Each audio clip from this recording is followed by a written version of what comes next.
The earlier part of this doubleheader, we had another Game 2 thriller. This was the Knicks and 76ers. You could see that Joel Embiid is fairly hobbled by this knee injury. In that second half, in the third quarter especially, you could see that he is lumbering. He is struggling to get back on defense and still is blocking shots, getting rebounds, and still finding ways to attack the rim when he can, but obviously he's settling for a lot of jumpers because he doesn't have that explosiveness. But credit to Tyrese Maxey, because he was the guy that really handled the brunt of the scoring load, especially in the second half. He is just so lightning quick and very explosive, 35 points, replicating a similar matchup that he had in game 1 where he had 33 points.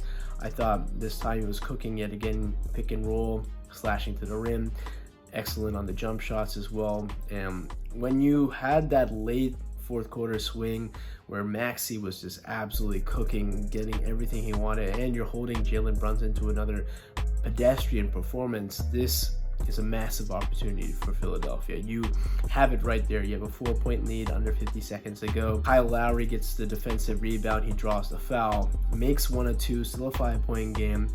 But after that, Pandora's box opens up. The following sequence, Jalen Brunson gets a soft bounce. Okay, still down 2. I have to also get a stop. But they decide to swarm Maxey on the inbound pass. There was a lot of contact there. It was weird because the contact felt like it was impeding Maxey to get a clean look at the ball, to grasp it. And he was basically getting assaulted as well, but somehow lost the ball.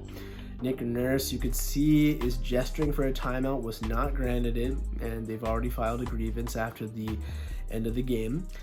And you could see then recovered, missed chance by Dante DiVincenzo, but later, after an Hartenstein rebound, back out to DiVincenzo, he executes, puts the Knicks up in the lead for good, and the Knicks don't look back ever since. They finish off the possession, they get the rebound. Credit to Hartenstein again for that big block on Tyrese Maxey, as he was looking like he was going unopposed to the rim, but used every bit of that 7'2" frame to swat that ball away. Defensive rebound to OG, game over, and the Knicks are escaping MSG with a 2-0 series lead. And again, the pressure goes all the way back to Philadelphia as they're down 0-2. And again, this series is not over either. They played the Knicks very well in 2 consecutive games, but we don't know whether or not that's going to translate, because the way it's looking, Joel Embiid is going to need as much rest as possible. They don't play again until Thursday, so they do get an extra day. That's the nice thing now with these NBA schedule, is that with the travel day involved, you do get somewhat of an extra day of rest.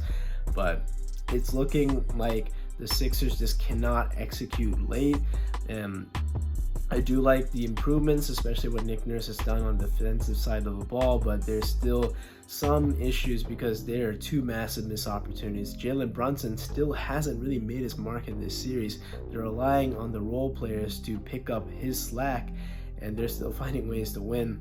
And that's a big credit to Tom Thibodeau and his squad. The Knicks are in firm control of this, but again, remains to be seen if they're able to win on the road. But again, if Joel Embiid is hobbled, I don't think this is going to be a long series at all.